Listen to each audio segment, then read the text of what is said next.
Bismillahirrahmanirrahim. Bismillah, alhamdulillah. Wassalatu wassalamu ala rasulillah Sayyidina Muhammad ibn Abdillah wa ala alihi wa ashabihi wa azwajihi wa dhurriyyatihi wa ahli baitihi wa man tabi'ahum bi ihsan ila yaumil qiyamah. Bapak Dirut, Pak Doso, berarti anak ke-10. Doso itu sedoso. Itu biasa di Jogja anak ke-10 dikasih nama Doso. Anak ke-10, Doso Agung berarti 10 keluarga besar bersaudara.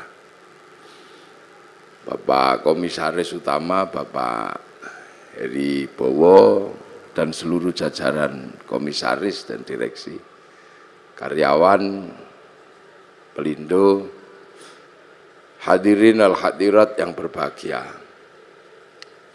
Ini alhamdulillah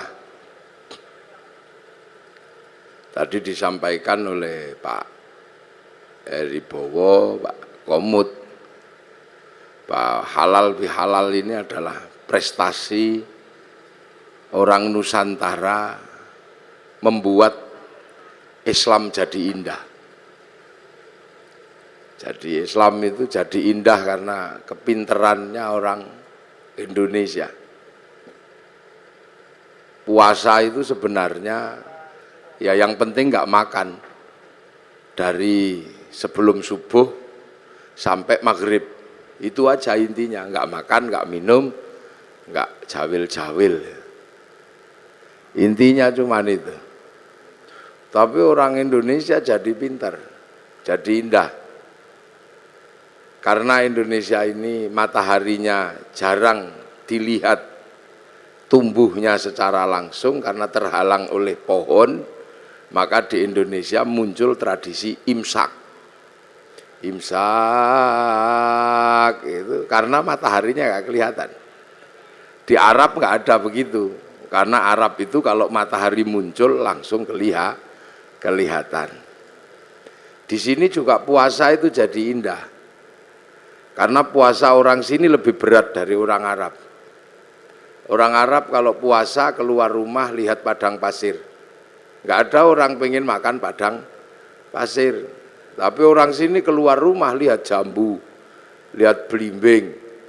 Maka para kiainya daripada kamu nggak khusyuk kalau puasa, sebaiknya tidur aja. Maka kemudian setelah itu tidur, dikasih dalil, naumuso imin ibadatun, tidurnya orang puasa itu ibadah. Nah, karena tidur terus akhirnya kiainya sepi, maka kiainya pergi ke pasar cari mercon. Akhirnya puasa di Indonesia muncul mercon dar-dor. Maka ndak usah heran kalau ada puasa kok merconnya banyak, itu khas Indonesia. Terus kalau malam ada sahur. Bahkan sekarang ono sahur ora sahur sak karepmu ono. Nah, itu kehebatan orang Indonesia. Terus selesai puasa halal kayak gini nih, minta maaf. Di Arab sana nggak ada orang kenal tetangga. Nah, di sini bebeknya nelek di halaman tetangganya, maka saling memaafkan. Kerja di pasar biasalah, itu khas Indonesia. Kenapa? Karena puasa ini harus disyukuri. Berbahagialah orang yang berpuasa dan mau menjalankan puasa. Karena puasa ini nggak main-main. Ibadah yang Allah bikin alasan itu puasa. Karena puasa itu seperti penyiksaan, nggak makan, nggak minum, nggak penyiksaan. Tapi Allah kasih alasan, puasa ini bukan kamu saja, tapi orang dulu juga tak suruh puasa. Kama kutiba alal ladzina min qablikum, seperti orang dulu. Jadi puasa ini bukan sampean aja yang disuruh, seluruh manusia dari zaman bahula itu disuruh puasa. Makanya puasa ini ibadah yang paling terkenal. Karena puasa ini ibadah kuno, kurikulum lama. Ibarat sekolah kurikulum yang nggak pernah hilang itu berhitung. Matematika itu nggak pernah hilang kurikulumnya. Puasa itu juga sama, kurikulum kehidupan yang nggak pernah dihilangkan oleh Allah. Semenjak zaman Nabi Adam sampai Nabi Muhammad. Nabi Adam itu puasa juga. Sehari di bulan tanggal 13, 14, 15 rembulan itu puasa. Terus 27, 28, 29 akhir bulan namanya puasa Ayyamus Sud. Kalau hari terang puasa Ayyamul Bid. Nabi Idris juga puasa, dikenal dengan puasa tanpa nyawa, bila roh. Makanan tidak ada nyawanya, tanpa ikan, nasi mutih nih cara orang sekarang. Nabi Dawud juga puasa, sehari iya, sehari enggak. Nabi Musa sebelum naik Gunung Tursina puasa. Nabi Ibrahim puasa. Nabi Isa diajari puasa. Nabi Muhammad juga masih diajari puasa. Dan Nabi Muhammad dikatakan oleh Allah, kama kutiba alal ladzina min qablikum. Seperti orang dulu. Makanya puasa ini dikenal semua manusia. Bahkan semua agama kenal puasa. Itu uniknya puasa. Dulu ada agama kuno, sekarang punah agama itu. Namanya agama Zoroaster. Nabinya Zarathustra. Ajarannya nihilisme. Kalau orang Jawa bilangnya suwung. Itu Tuhannya dua. Tuhan terang namanya Ahriman, Tuhan gelap namanya Ahura Mazda. Nah, dua Tuhan ini suka kelahi. Usil. Tuhan terang penguasa matahari, Tuhan gelap penguasa rembulan. Kalau dua Tuhan ini kelahi, Tuhan terang kok kalah gerhana matahari. Orang Zoroaster puasa 3 bulan. Kalau Tuhan gelap kalah gerhana matahari, puasa 40 harian gitu. Puasa. Ini orang Zoroaster. Cuman agama Zoroaster itu punah. Berganti menyembah api. Yang akhirnya di dalam Al-Quran dikenal dengan Majus atau Majusi. Cuman agama Majusi ini punah juga. Karena raja terakhir Majusi namanya Rustum yang ada di Persia sana masuk Islam. Raja Rustum ini anaknya dinikahkan dengan anak Sayyidina Ali bin Abi Thalib. Namanya Sayyidina Husain. Lahir Sayyid Ali Zainal Abidin. Nah, karena masuk Islam, kemudian orang Majusi tidak lagi menyembah api. Cuman orang Majusi kalau menyembah api, apinya ditaruh di bangunan tinggi, panjang, itu namanya Manaro. Sehingga kemudian setelah nyembah Allah, apinya dibuang, Manaronya ditaruh di depan masjid. Akhirnya masjid orang-orang ex-Majusi punya Manaro. Begitu seluruh kaum muslimin lihat masjid orang Persia punya Manaro, kok bagus, maka kemudian seluruh kaum muslimin berlomba-lomba bikin Manaro di depan masjid, yang akhirnya sampai Surabaya jadi Menoro. Nanti puasa. Lu ini Islamnya begitu. Kalau masjid khas Arab yang asli ya kotak tutupnya pelepah kurma. Menoro itu, menara itu dari tradisi Majusi dulu. Kubahnya itu ketika Islam ketemu dengan Nasrani yang di Konstantinopel, kemudian punya masjid, ada kubahnya itu sumbangan dari gereja dulu. Makanya kubah masjid sama kubah White House itu sama, kubahnya istananya Presiden Amerika ya sama kubah. Lah itu. Orang Majusi, orang Hindu juga disuruh puasa. Jadi Hindu juga mengenal puasa, namanya upawasa. Upawasa itu enggak makan, enggak minum, enggak menyentuh perempuan. Untuk persiapan muksa. Muksa itu mati terbaik ala Hindu. Hilang raga dan sukmanya. Hanya bisa dilakukan oleh orang Brahmana. Kalau orang kesatria nggak bisa hilang, maka dibakar, dingaben. Kalau di bawahnya ada kasta namanya Wisya, pegawai negeri. Nah, sampean-sampean pegawai ini kastanya Wisya. Itu dibakar matinya kalau sudah punya uang, kalau belum punya uang nabung dulu. Nah di bawahnya ada sudra, sudra ini petani, pedagang, itu sudra, tukang las, itu sudra. Nah di bawahnya ada kasta namanya paria, pengemis. Ini matinya nggak ada yang ngurus. Di bawahnya ada kuca, kuca ini tukang ngutil. Jadi hidupnya ngentit, apa itu? Tukang motong bansos lah kalau ininya. Itu kuca. Itu matinya juga nggak ada yang ngurus. Di bawahnya ada meleka, maling. Kalau ketahuan lari. Tapi di bawahnya ada namanya candala, maling kalau ketahuan berani. Nah ini begal itu. Nah ini nggak ada yang ngurus. Nah, makanya mati terbaik itu moksa. Supaya bisa moksa melakukan upawasa, nggak makan, nggak minum, nggak menyentuh perempuan. Nanti tubuhnya mengecil, kecil, lap, hilang, imaterial. Itu namanya moksa. Tapi waktu itu banyak yang gagal, sudah mengecil, ingat istrinya. Maka macet, jadi jenglot atau Bathara Karang itu. Makanya kalau ada yang ketemu jenglot jangan dijual mahal, itu produk gagal moksa. Itu asalnya begitu. Makanya dulu terus orang-orang di sini mengambil ajaran yang lebih mudah, bukan menahan hawa nafsu tapi ngumbar hawa nafsu. Namanya ajaran Bhairawa Tantra. Itu upacaranya namanya pancamakara, laki perempuan udo kabeh melakukan hubungan seks bebas sak mblengere.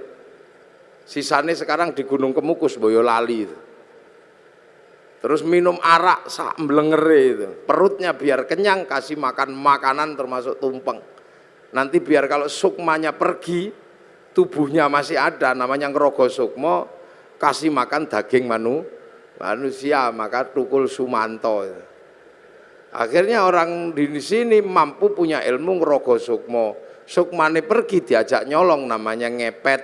Sukmanya pergi diajak mateni wong, namanya santet. Dijak mencintai perempuan, namanya pelet. Nah, itu kuat sekali ajaran itu. Sehingga dengan ajaran Bhairawa melalui lautan Kertanegara sanggup menaklukkan Mongolia, menjadi negara terkuat di dunia, penakluk 2/3 dunia. Itu karena penganut Bhairawa. Itu pelindung sekarang lah, pakai pelayaran. Itu makanya dulu terus paling berat itu Islam masuk ngadepi yang ini. Maka didatangkan ulama Persia namanya Sayyid Samsuddin Al-Baqir Al-Farsi. Tapi lidah Jawa, lidah Hono Coroko. Maka nyebut Sayyid Samsuddin Al-Baqir Al-Farsi meleset jadi Syekh Subakir itu. Lidah susah orang Jawa. Sayyid Jamaluddin Al-Husaini Al-Kabir jadi Syekh Jumadil Kubro. Karena lidah Hono Coroko itu kan susah. Alhamdu keluarnya Alkamdu, ya hayu ya qayyum ya kayuku ya umu, Robbil alamin keluarnya Robbil ngalamin karena punyanya Mogo Botongo. Gak punya dot, punyanya lo, maka Ramadan keluarnya Romlan. Nah, makanya orang-orang ini datangkan Syekh Subakir ini ngadepi orang Bhairawa. Nah, orang Bhairawa akhirnya lari ke Banyuwangi sana. Dipimpin Menak Sembuyu Bajul Sengoro. Nah, di sana diajar sama muridnya Syekh Subakir namanya Maulana Ishaq. Makamnya di Kemantren Lamongan itu. Akhirnya Menak Sembuyu nyerah, anaknya yang perempuan dikasihkan sama Mbak Ishaq, lahir Raden Ainul Yakin Sunan Giri, makamnya Gresik. Maka orang Bhairawa hilang, lari ke Bali.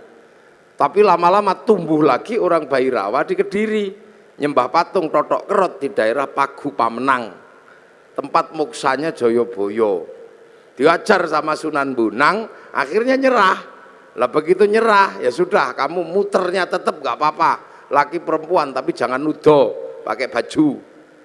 Arak diganti teh, kopi atau air putih. Tumpeng karena itu halal nasi gak apa-apa.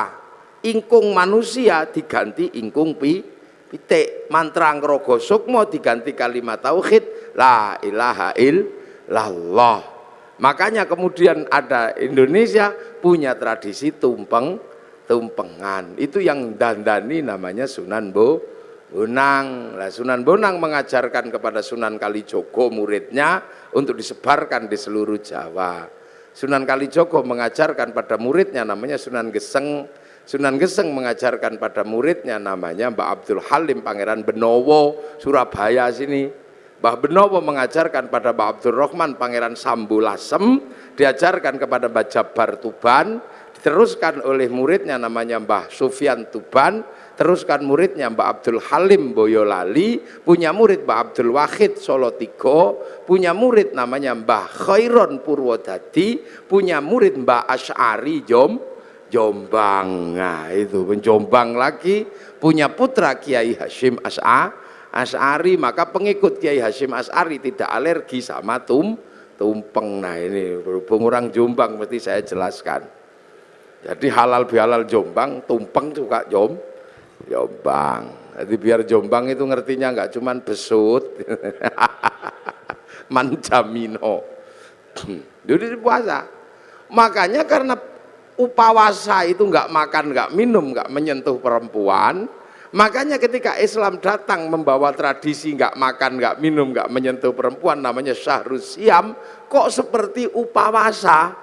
Maka orang Indonesia menyebutnya bulan puasa. Jadi kalau sampean pengen tahu kenapa Ramadan kok disebut bulan puasa, karena dulu ada namanya upawasa, nggak makan, nggak minum, nggak menyentuh perempuan. Makanya kemudian Syahrus Siam disebut bulan puasa karena dulu upawasa. Orang Buddha itu juga pelajaran puasanya ada. Ketika ingin mendapatkan kesempurnaan menuju nirwana, itu puasa di bawah pohon bodhi, pakai kain selempang, tidak pakai daleman. Itu waktunya tidak terbatas sampai mendapat pencerahan. Agama besar Yahudi juga puasa. Kalau peringatan Yom Kippur mereka puasa. Nasrani juga diajari puasa. Kalau hari Jumat Agung menjelang Paskah juga puasa. Jadi hampir semua agama itu kenal puasa. Karena apa? Ini syariat kuno. Makanya enggak usah heran kalau ada puasa. Apalagi orang Jawa. Orang Indonesia ini hobi kalau yang namanya puasa. Makanya variasi puasa terbanyak itu di sini. Ada puasa makan pupus daun namanya ngidang. Ada puasa mangan polo pendem yang di bawah tanah namanya ngerowot. Ada puasa tidak kena matahari namanya pati geni. Ada puasa gandul diwit namanya ngalong. Ada puasa diem macam bisu. Ada puasa ngeluyur aja namanya ngidan. Ada variasi puasa itu macam-macam itu di sini. Dan bagi orang Nusantara dan orang dunia, puasa ini menempati sejarah tersendiri. Hampir seluruh cerita besar itu bermula dari puasa. Rasulullah mendapatkan wahyu setelah puasa, naik turun gunung di Gua Hira, hampir dilakukan selama 15 tahun. Syekh Abdul Qadir Al-Jilani mendapatkan ma'rifatullah itu setelah puasa 25 tahun di padang pasir, dibimbing Syekh Mubarak Al-Majzumi, jadi Sultanul Aulia. Di Jawa Sunan Kalijaga rojone berandal, bisa jadi wali karena puasa 3 tahun. Sunan Geseng itu tadinya cuma tukang ngambil kelapa itu, tapi kuat puasa 3 tahun, baca Ya Hayyu Ya Qayyum, itu bisa lari di atas air dan bisa meneruskan perjuangan Sunan Kalijaga. Padahal dia keliru, yo kayuku yo kayumu. Nggih, Saridin disuruh puasa sama Sunan Kudus. Kalau kamu mau jadi penerusku yang hebat, puasa 3 tahun di atas pohon kelapa. Baca Allahu Akbar, dilakukan 3 tahun, jadi pengganti para wali namanya Syekh Jangkung, akhirnya Saridin. Wong Pati pasti kenal itu. Dan itu pun keliru mestinya Allahu Akbar, keliru lowo bubar. Jadi sejarah besarnya puasa, jangan sembrono. Ki Gede Pemanahan penjenengan cerita sama Sunan Kalijogo, jeung Sunan, saya pengen juga jadi raja. Ki Penjawi dapat pati, Kang Mas Pak Raden Fata pun entuk Demak, kabeh pun entuk. Niku Haryo Penangsang angsal Pajang, Kang Mas Joko Tingkir dapat Joko Tingkir dapat Pajang, Haryo Penangsang dapat Jipang. Saya dapat daerah mana? Ki Gede Pemanahan matur Sunan Kalijogo. Ya ndak ada, semuanya sudah habis yang baik-baik, tinggal 5 tempat, itu pun tempat setan. Tempat setan pertama ada di ujung timur namanya Alas Purwo. Tempat setan kedua ada namanya Alas Roban. Tempat setan ketiga ada namanya Alas Larangan Cirebon. Tempat setan keempat ada namanya Alas Ketonggo Ngawi. Lah tempat setan yang kelima namanya Alas Mentau lereng Merapi. Makanya kamu milih yang mana? Milih Mentau aja. Wah, kalau kamu milih Mentau setannya gede-gede, kamu puasa 20 tahun biar ditemani sama Ki Ageng Giring, jangan turun. Puasa 20 tahun di Bang Lampir Gunung Kidul, ini Pak Doso pasti tahu itu. Itu bekas bokongnya itu sampai nyitak begini. Akhirnya apa? Mampu betul Bubak Alas Mentau ditemani Ki Gede, Ki Gede temani Ki Ageng Giring. Bubak Alas Mentau punya anak namanya Danang Sutawijoyo, mampu menjadi raja. Bubak Alas bikin negara namanya Mataram, yang akhirnya dipecah Belanda jadi 2, Jogja sama Solo. Yang akhirnya dipecah lagi Hamengkubuanan, Pakualaman, Mangkunegaran, Kasunanan. Puasa itu. Ki Ageng Pengging pengen punya anak jadi raja, suruh puasa sama Sunan Kalijaga 7 tahun. Akhirnya punya anak namanya Joko Tingkir jadi Rojo Pajang. Puasa. Calon Raja Mataram itu ada yang nggak mau jadi raja karena takut kalau jadi raja tidak alim. Maka dia keluar dari kerajaan namanya Raden Bagus Harun. Menempuh perjalanan spiritual puasa 7 tahun di daerah Ponorogo, Kampung Pagotan, di samping sumur. Yang sumurnya itu akhirnya ditirakati selama 7 tahun. Tahun ke-7 sumurnya itu naik airnya 7 meter. Tanggal 27 Ramadan. Oh, aku dapat Lailatul Qadar. Maka sumurnya dikatakan dengan nama sumur Sewu Wulan. Karena sumur Sewu Wulan maka kampungnya sekarang disebut Kampung Sewulan di belakang pabrik gula Pagotan itu. Nah, Raden Bagus Harun akhirnya punya anak perempuan galaknya luar biasa, dikenal dengan nama Nyi Ageng Alap-alap. Kalau ngamuk naik di atas pohon. Dinikah Raden Santri punya anak namanya Mbah Maktum.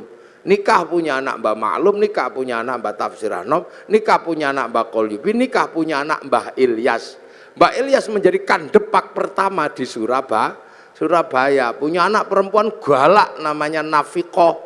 Dinikah sama Kiai Hasyim Asy'ari, punya anak Kiai Wahid Hasyim, nikah sama Nyai Solihah binti Bisri Sansuri Jombang, punya anak Abdurrahman Wahid. Benar-benar terjadi seorang ulama jadi presiden walaupun 2 tahun luwung. Cara puasa. Lu makanya kayak Lirboyo itu pondok besar Lirboyo. Itu ketika Kiai Mbah Manap mau mendirikan Lirboyo, wong itu pusatnya berandal, suruh puasa, ngerowot, jangan makan yang di atas tanah, makan umbi-umbian. Dijalankan selama 56 tahun. Makan uwi, tahu uwi? Ngerti nggak uwi? Uwi umbi-umbian gede itu. 56 tahun makan uwi, sampai akhirnya uwinya hilang, dicuri gendruwo. Akhirnya diganti gadung sama Mbah Manap, akhirnya gadungnya dicuri gendruwo. Akhirnya karena makan gendruwo, gendruwonya makan gadung, akhirnya jam 12 malam gendruwonya mendem. Wangin ribut terjadi di Lirboyo, pondoknya ambruk karena ada gendruwo makan gadung. Akhirnya sama Mbah Manap dikasih minum minyak jarak, terus sembuh. Kasih tugas nimba untuk air mandinya santri, pakai singgot pring panjang, itu nyinggot namanya. Nah, maka di Lirboyo dulu zaman mondok sampean kalau tahu itu ada kriat-kriut itu gendruwo nimbo. Nah, tapi sekarang gendruwonya pensiun karena Lirboyo sudah punya sanyu. udah pensiun. Luar besar. Yo. Makanya di Jogja ada orang menempuh jalan puasa, namanya Sukirah, ini Pak Doso ya. Sukirah ini perempuan biasa, tapi punya cita-cita pengen punya anak jadi raja. Padahal bukan tetangganya raja, istri raja juga bukan, maka tetangganya olok-olok paling anakmu nanti jadi presiden, jadi raja deh ketoprak. Tapi Bu Sukirah nekat puasa 9 bulan sambil ya Allah, pengen punya jadi raja ya Allah. Itu 9 bulan anaknya lahir, laki-laki keriting jemblok gitu, dikasih nama Soeharto. Itu jadi presiden 32 tahun. Nah itu makanya dulu jalan puasa ini banyak ditempuh oleh nenek moyang kita. Pengen istri cantik kok ditolak. Orang dulu puasa. Masuk masjid kalau santri baca ya Rahmanu ya Rahim. 7 hari 7 malam, I love you. Lah ya, kalau nggak mau ya Rahmanu ya Rahim ya cari pohon besar, bawa beringin di kantor Pelindo itu. Baca sunah mata kaji ajiku jaran goyang. Ya I love you sama saja, yang penting puasa. Lu puasa ini menghasilkan energi yang luar biasa. Ini yang kadang manusia akhir nggak ngerti. Makanya ayam aja ngerti, kalau pengen neteskan telur puasa 21 hari. Nanti ayam netes. Ulet itu kalau pengen terbang dia puasa jadi kepompong. Ngepompong dulu baru terbang jadi kupu. Ular itu kalau mau melungsungi ya puasa, nanti kulitnya ganti lebih mudah lagi. Makanya kita berdoa semoga puasa kita seperti puasa kupu-kupu, puasanya ulet habis jadi kepompong terbang jadi kupu. Jangan kayak puasanya ular, setelah puasa tetap aja keluar ular. Sekali ulo tetap uloan, itu jangan. Puasa. Dukun-dukun bayi dulu itu bodoh-bodoh, ndak pinter, cuman yok loku atau. Tapi puasanya kuat ya brul gitu ya keluar. Dan puasa ini nggak pandang bulu, dibikin baik ya mandi, dibikin jelek ya mandi. Makanya dukun-dukun santet itu kalau puasanya kuat, santetnya ya teksek. Bahkan orang cari nomor juga puasa. Loh, ini puasa ini menempati ranking tersendiri. Makanya orang-orang tua dulu hobi yang namanya puasa itu. Kalau punya hajat atau besar, udah puasa deh, puasa. Hasil, saya pernah punya pengalaman orang naik daftar tentara gak keterima. Ini angkatan laut. Daftar angkatan laut itu nggak keterima karena tingginya kurang 5 cm. Udah daftar kemana-mana nggak keterima. Akhirnya saya suruh puasa 3 hari. Hari pertama 3 teguk 3 kepal, buka sahurnya. Bacaan apa Gus? Moconen wodowo.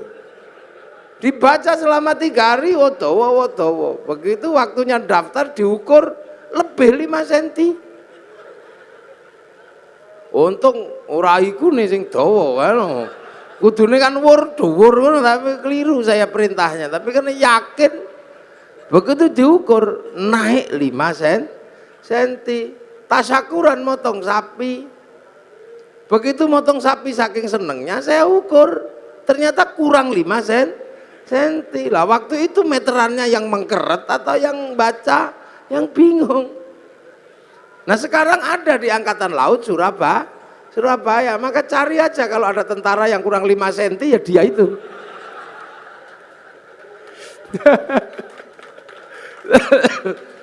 Ini puasa. Makanya nenek-nenek moyang kita kuat-kuat.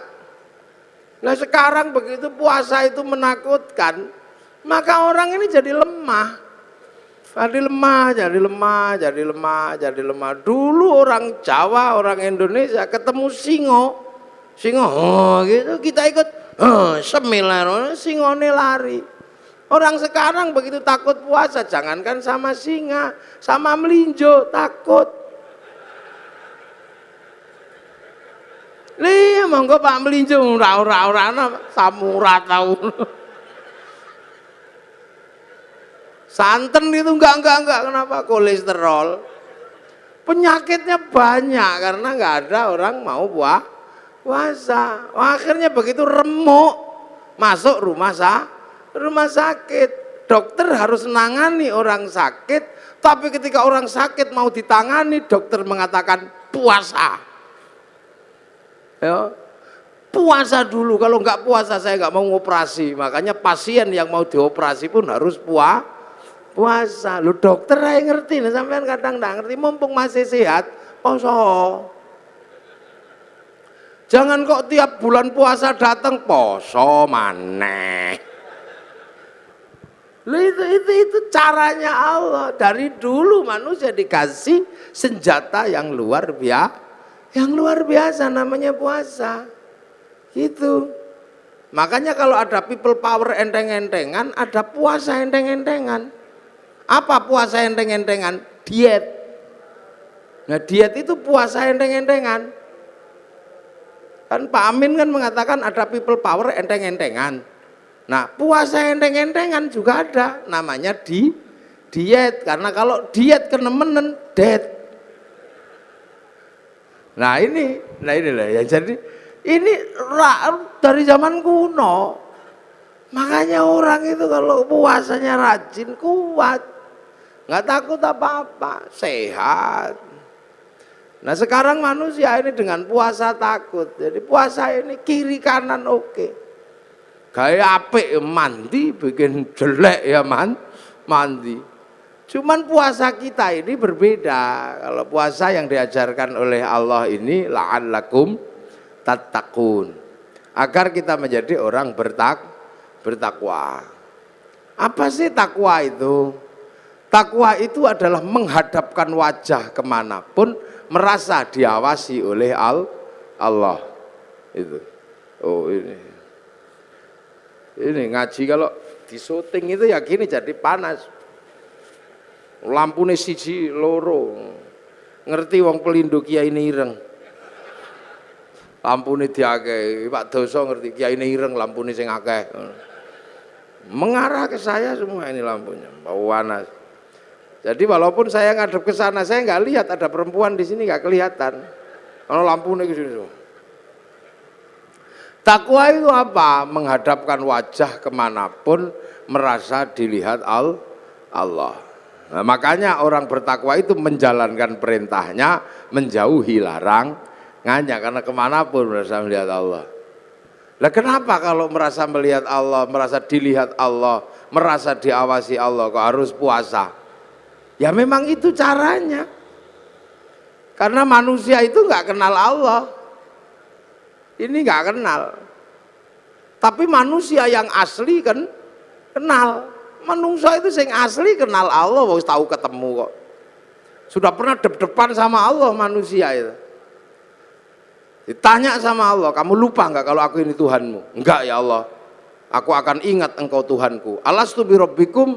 Qalu bala syahidna. Ya, saya akan. Ya sudah, kamu turun sekarang. Fanfukur ruh, maka manusia dari langit diturunkan ke dunia.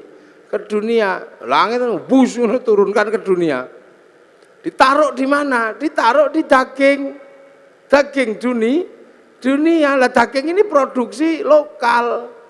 Dari makanan orang tua, orang tuanya makan, diproses di perut, dikeluarkan jadi jadi umbel, jadi apa. Nah makanan manusia yang paling intinya itu disimpan di sini, namanya nutfah. Nutfah itu zat hidup yang ada dalam setiap makanan, karena Allah berfirman, idza arada syai'an ayyaqula lahu kun fayakun. Simpen di sini namanya nutfah atau mani. Maka nanti kemudian dicampur, punya bapak, punya ibu, produk dunia ini, Pak Doso, lampunya dimatikan terus dicampur itu.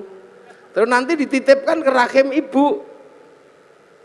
3 bulan jadi segumpal darah, 4 bulan jadi segumpal daging. Nah kalau sudah jadi daging, maka kemudian nyawa turunkan manusia yang dari langit diturunkan masuk ke dalam daging. Nah, begitu masuk ke dalam daging lah proses casingisasi dilakukan. Ditempelkan, manusianya ditaruh dalam daging, dagingnya ditambah kasih tulang, kasih tiang, kasih iket otot, bungkus kulit, tumbuhkan rambut 9 bulan keluar. Begitu keluar manusia yang asli sudah di dalam, yang kelihatan bungkusnya. Lah bungkusnya ya tergantung yang buat. Karena yang buat itu pesek ya keluarnya pesek. Kalau yang bungkusnya kok mancung ya keluarnya mancung. Kalau yang bikin bungkusnya kok cantik ganteng, nah keluarnya ini.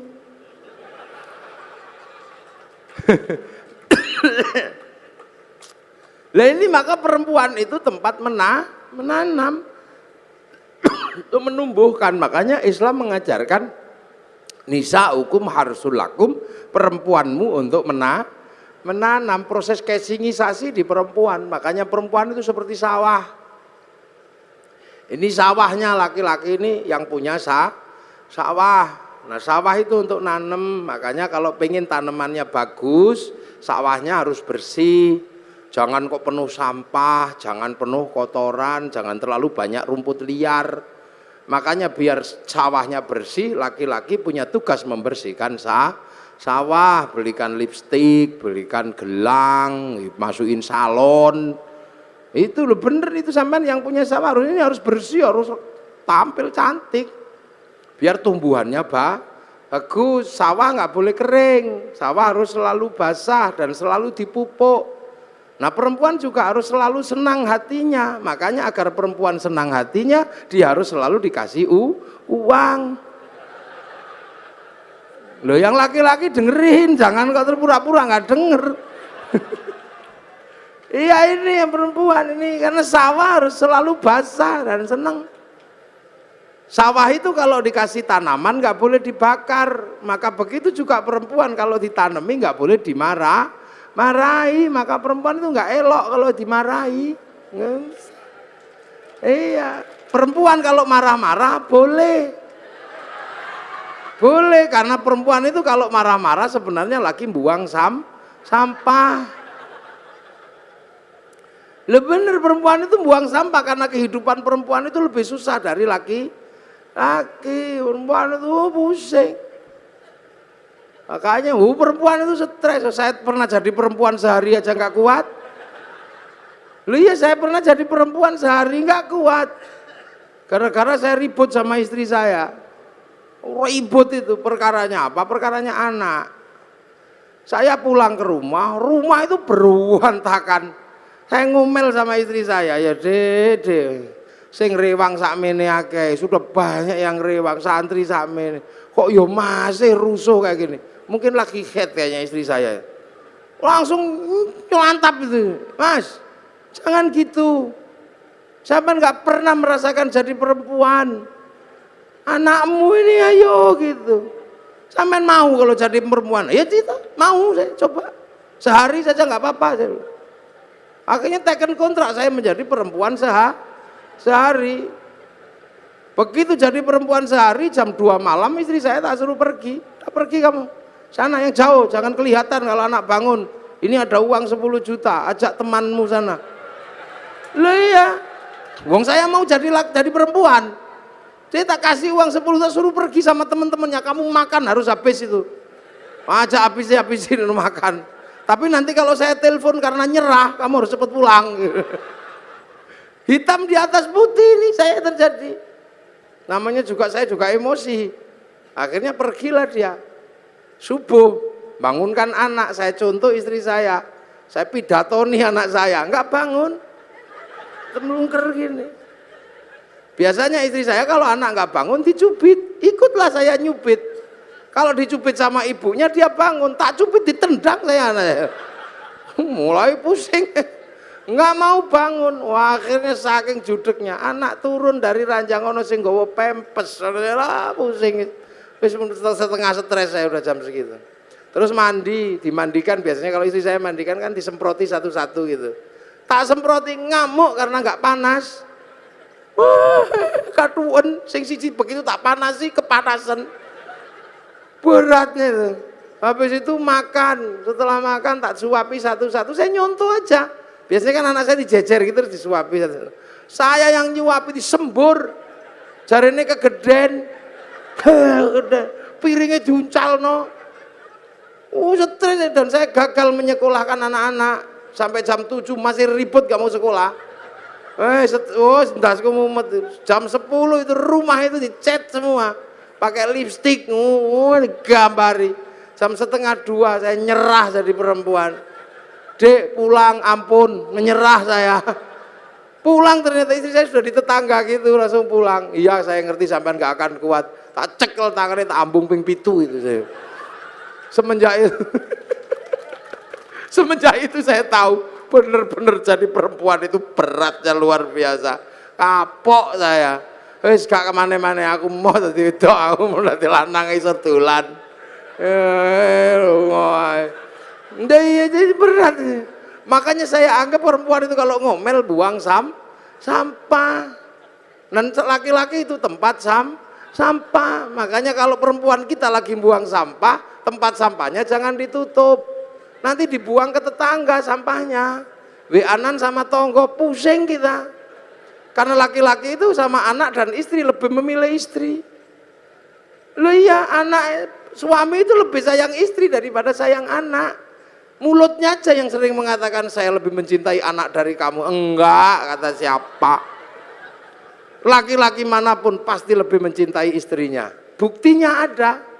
Pulang kerja, anak di pangku tetangga, enggak apa-apa. Terima kasih. Iya, pulang kerja gitu anaknya di pangku tetangganya. Terima kasih, matur nuwun nggih pun ngomong anak kula.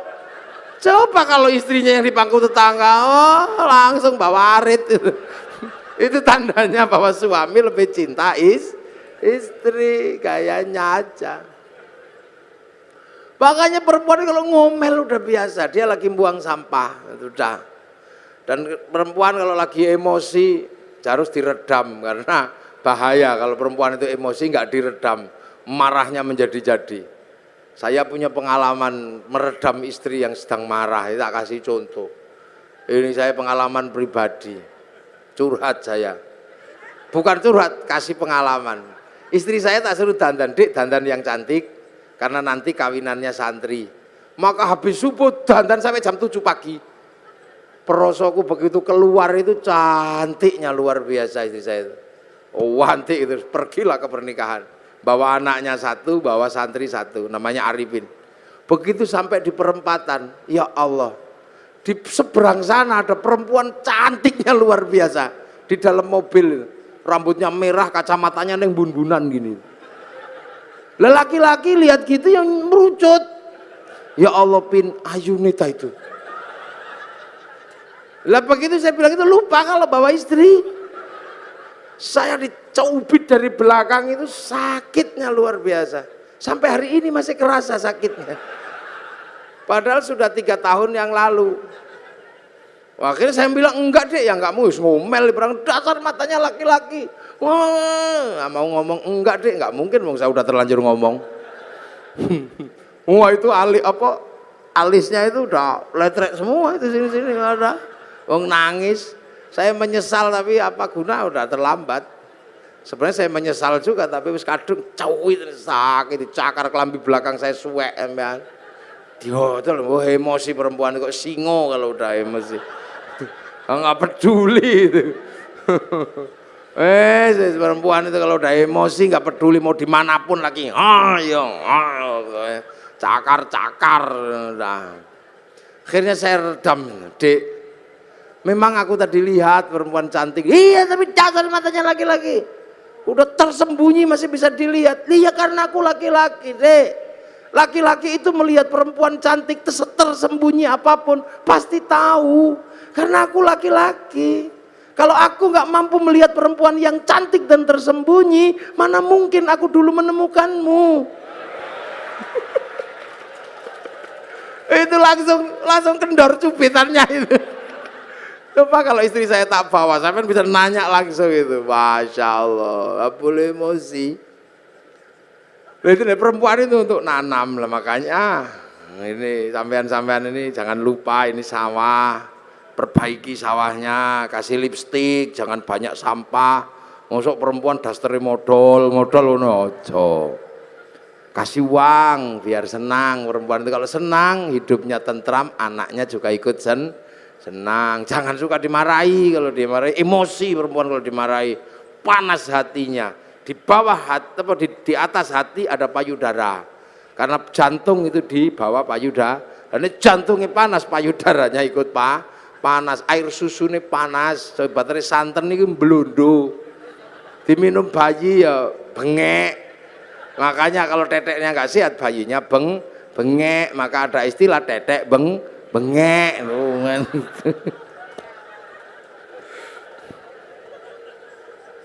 Loh itulah perempuan untuk nanam, untuk membuat proses casingnya manusia lah. Casing ini dunia, makanya manusia ini casingnya aja ini, tergantung yang nyita aja. Ini dunia, ini casingnya.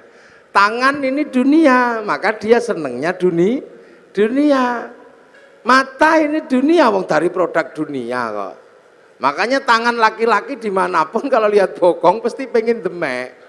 Ini dunia, ndak usah tangan Pak Direktur, tangan Pak Komisaris, sama aja, wong tangan saya juga sama. Ini dunia, ndak usah heran. Tangan ibu-ibu dunia, maka pengen dikasih gelang. Sama aja, yang bedakan remnya dok. Insya Allah kayak kiai ini remnya cakram. Jadi pas direm set itu depan belakang berhenti. Nah rem pelindo ini kan nggak cakram. Antromol tadi gitu.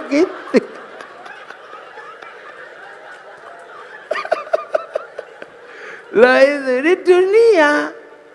Loh makanya yang dunia, yang berasal dari dunia, ya senengnya dunia. Mata ini ya senengnya dunia.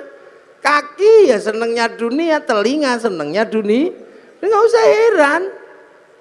Makanya kalau kita dengar adzan Allahu Akbar, Allahu Akbar, yang nyawanya, yang manusia, yang asli, yang dari langit, yang kenal Allah, tek pengen sholat. Tapi bokong ini kan dunia, makanya ya duduk aja. Sampai kiainya Robbana ya Robbana, karena nunggu bokongnya belum berangkat. Robbana ya Robbana udah kelamaan nggak dateng ya tombo ati wis pegel yo nambani atine dhewe. Kalau udah capek nggak dateng baru kiainya ngamuk, diuruki anjang baru jeruan dal teko itu. Itu dunia ya begitu. Ada orang minta gitu, paring den, tek pingin ngasih yang nyawa ini, yang akhirat. Tapi tangan ini kan dunia, begitu masuk saku, oh kasap 1.000, minggir 50, cari yang 2.000, lemas itu ya biasa. Yang donyo. Makanya jangan heran kalau sholat, Allahu Akbar. Ini kan pengen ngadep Allah, ini wajah tu iya. Tapi mata ini dunia, ya nggak bisa, begitu melek ini ya. Oh, sarungnya bolong ya, bisa. Allahu Akbar. Kuping ini dunia, begitu toh tet, bel kantor masuk. Kalau ada bakso, ting, bakso. Hujan kretek, ya Allah sepatuku kudanan. Nggak bisa yang dunia, wong ini memang dunia. Allahu Akbar. Bismillahirrahmanirrahim. Sabbihisma rabbikal a'la alladzi khalaqa fasawwa walladzi qaddara fahada. Suwe. Lama ini yakin suwe.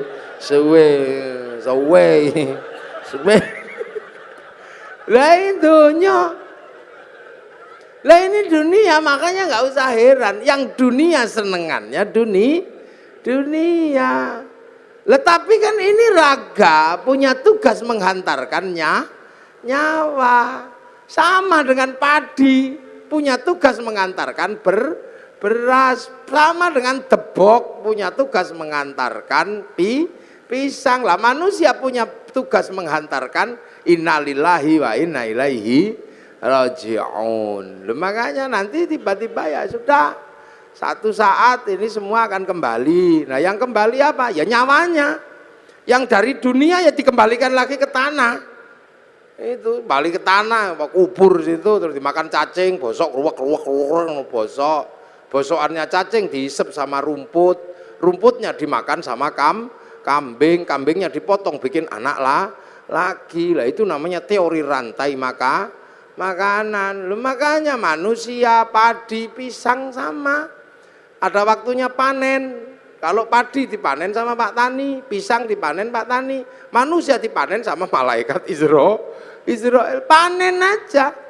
Begitu beras diambil pohon padi ya tidak diurus, dibakar untuk makan sapi. Begitu pisang diambil pohon pisang ya dibuang ke sungai.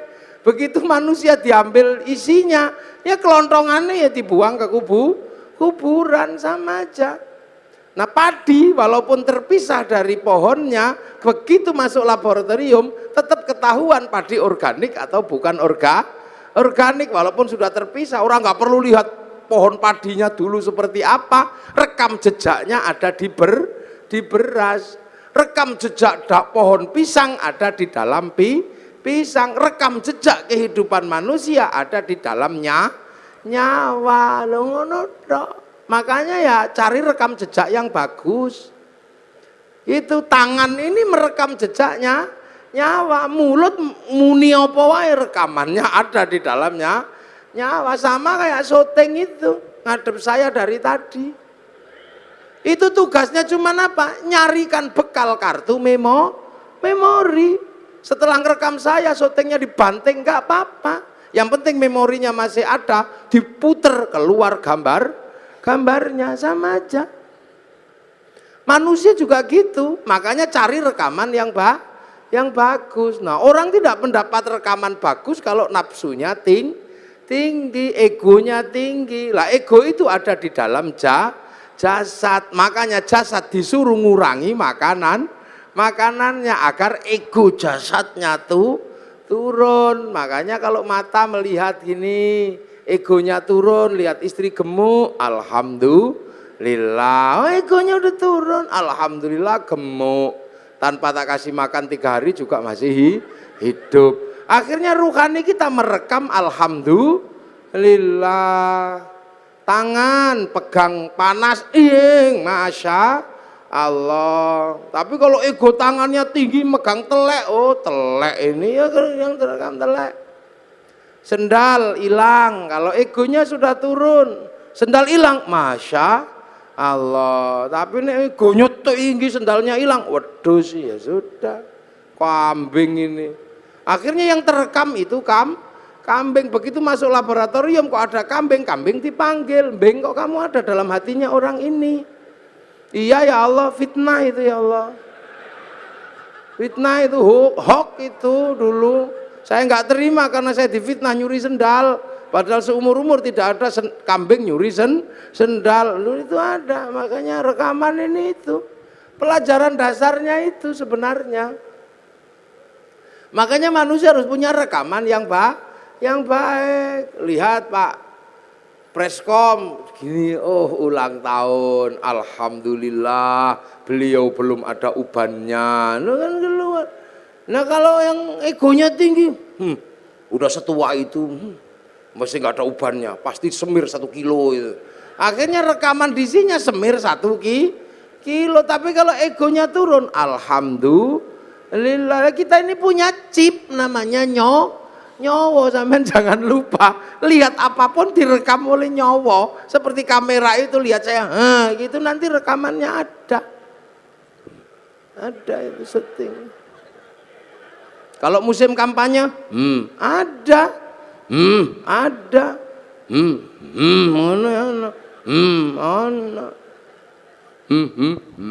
ada.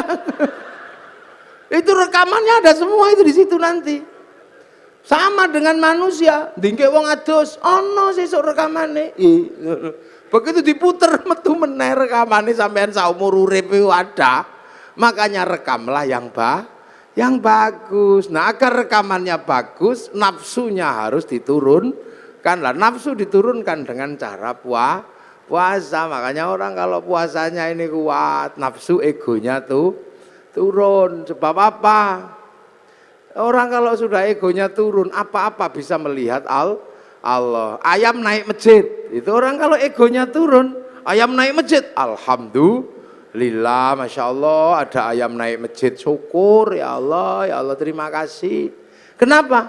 Karena kiai akhirnya bisa mempraktekkan bagaimana membersihkan tele ayam dari atas masjid. Ilmu yang demikian sulit membersihkan tele ayam dari atas masjid bisa dipraktekkan karena ada ayam naik masjid. Nah, kalau nggak ada ayam naik masjid nggak bisa dipraktekkan karena kiai tidak boleh bawa telek ke atas masjid. Jadi alhamdulillah ilmu bisa dipraktekkan karena barokah pite. Makanya hati-hati, nafsu itu mengingkari Allah. Contoh, ini mudik lebaran. Orang Surabaya ini yang paling seneng dulu itu rujak cingur. Akhirnya karena musim lebaran cari rujak cingur kemana-mana nggak ada. Sana nggak ada, ke sana nggak ada. Sampai seminggu kepengen rujak cingur. Bayangkan rujak cingur saja udah ngiler. Akhirnya pas halal bihalal ke tempatnya Pak Dirut, Pak Doso, ada rujak cingur. Seminggu kepengen rujak cingur ada. Ya halal, ya silakan makan tapi hati-hati. Kalau saya nggak berani makan. Karena itu bisa jadi halal buat jasmani tapi haram buat rohani karena nikmatnya mesti luar biasa. Wong kepengin seminggu. Begitu setelah dari Pak Doso seminggu kepengin rujak cingur dapat, tiba-tiba besoknya ke tempatnya Pak Pres, Pak komut. Nah, istilah yang susah buat kiai itu komut itu komisaris utama. Nah itu kemana Pak komisaris itu tiba-tiba ada ini rujak cingur yang sama. Tapi karena kemarin sudah dapat akhirnya monggo. Sampun Pak, sampun. Monggo, sampun. Karena udah nggak kepengin. Tapi karena nggak enak sama Pak komisaris ya dimakan. Enak tempatnya Pak Dirut. Padahal begitu zaman muni enak tempatnya Pak Dirut, zaman ribut sama Allah. Wong hari ini dibagi yang ini kok masih nggak terima membayangkan yang kemarin. La in syakartum la azidannakum wa la in kafartum inna adzabi lasyadid. Nah inilah. Jadi ini makanya orang kalau puasanya kuat-kuat, ini nafsunya turun kemanapun kembali kepada Allah. Nah itu loh maka la'allakum tattaqun, semoga kita menjadi orang yang bertakwa. Lah makanya nafsu ini kalau udah turun hidup jadi enak, indah. Makanya kita ini kalau orang-orang yang sudah bertakwa enak, lihat apapun kembali kepada Allah. Ini di belakang ada tema keragaman, ya keberagaman apapun juga dari Allah. Makanya orang nafsunya turun ya nggak ribet. Lihat orang Jepang nggak perlu emosi, lihat orang Cina nggak perlu emosi, lihat orang Yahudi nggak perlu emosi. Toh kita hidup bersama-sama. Sekarang orang Jepang nggak datang, tapi mic-nya datang. Ini kan bikinan Jepang.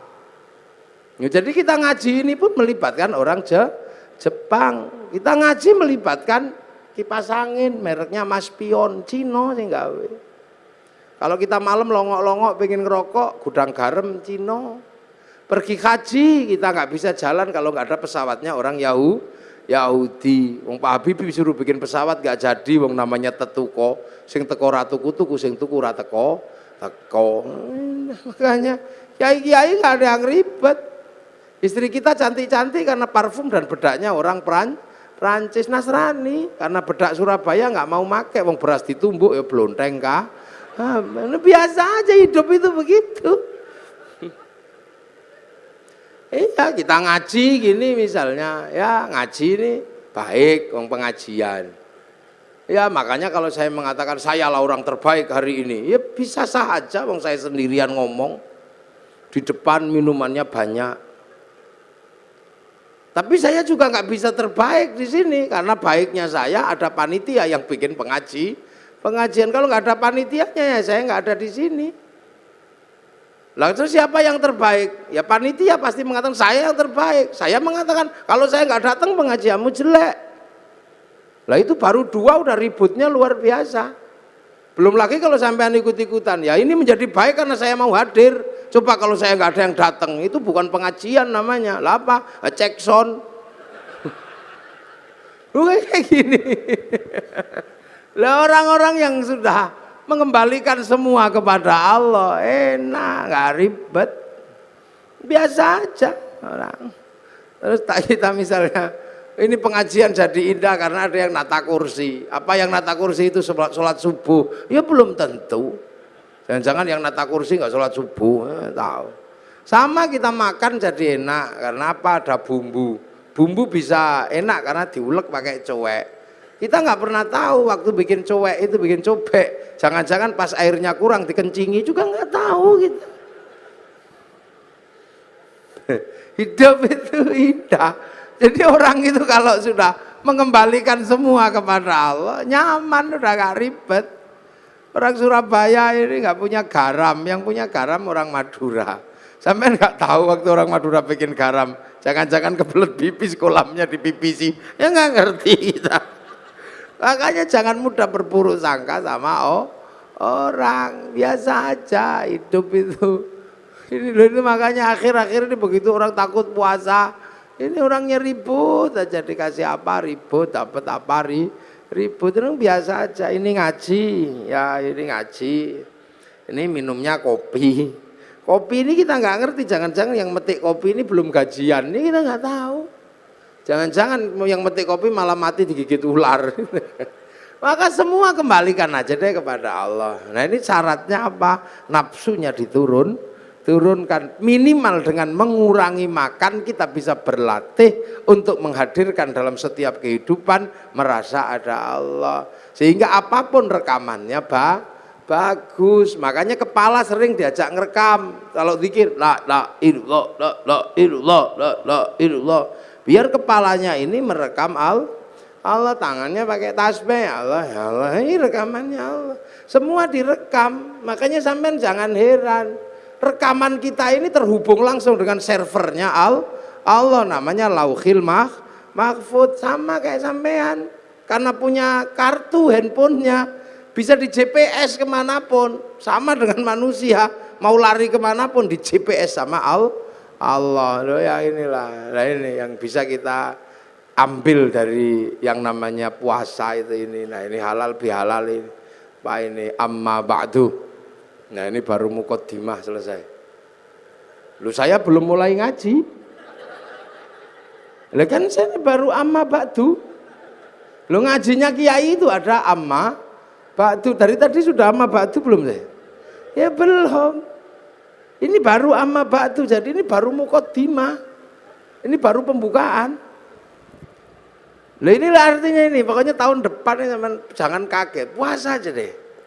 Itu jadi jalani puasa dengan sukacita. Makan ya silahkan. Boleh kok puasa itu kalau nggak tahan makan. Boleh aja, tapi jangan masuk ke belakang kindil-kindil itu. Kapan haus pengen es jeruk, pengen es kopior gitu, minum aja. Kamu boleh. Yang penting tidak masuk ke belakang kindil-kindil di leher ini loh. Batas mulut itu kan di kindil-kindilnya itu. Makanya sikatan boleh, nyicipi makanan boleh, tapi jangan masuk ke belakang kindil-kindil itu. Batas mulut itu bukan di sini, tapi di dalam ini loh. Yang ada kiwil-kiwilnya itu loh. Nah, kalau tidak masuk ke belakang itu, kemu boleh, sikatan boleh. Apalagi sikatan karena bukan makanan, jadi tidak ada orang niat makan odol, itu tidak ada. Tapi kalau es campur begitu masuk ya haram, langsung batal. Enak kok puasa itu. Yang tidak boleh itu ngentut di air. Karena kalau ngentut di air, airnya langsung masuk jerup ke dalam. Saya udah membuktikan berkali-kali kalau renang kentut, begitu yang keluar pertama air. Cur gitu.